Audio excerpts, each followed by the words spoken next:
Kolhapur church council या संस्थेला 100 वर्ष पूर्ण झाली। संस्थेच्या शतक महोत्सवी वर्षाचा सांगता समारंभ आमदार सतीश पाटील यांच्या अध्यक्षतेखाली वायड्रल मेमोरियल चर्चमध्ये पार पडला।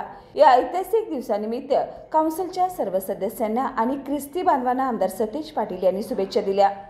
आमदार सतीश पाटील बोलताना म्हणाले की संस्थेच्या शतक महोत्सवी कार्यक्रमाला उपस्थित राहता आल्याने मी स्वतःला भाग्यशाली समजतो। बीज चांगलं असेल तर झाड चांगलं होतं, हा पाया निश्चितच चांगला आहे। मानवतेचा, चांगल्या विचारांचा, सर्वांना बरोबर घेऊन जाणारा आणि सर्वांना मदत करणारा आहे, म्हणून शतकोत्तर वर्ष ही संस्था टिकून आहे। या संस्थेच्या माध्यमातून चांगल्या विचारांचा लाभ हजारो लोकांना मिळाला, अशी भावना यावेळी व्यक्त केल्या।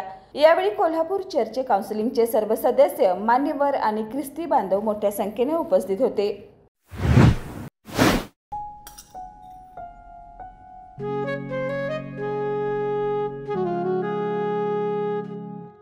बाबा, आज येताना बासुंदी घेऊन या ना। अगं, कालच आपण आईचा वाढदिवस होता म्हणून आणली होती ना।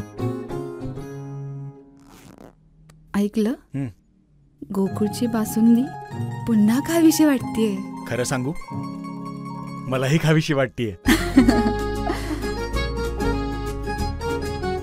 पुन्हा पुन्हा खावीशी वाटणारी गोकुळ बासुंदी।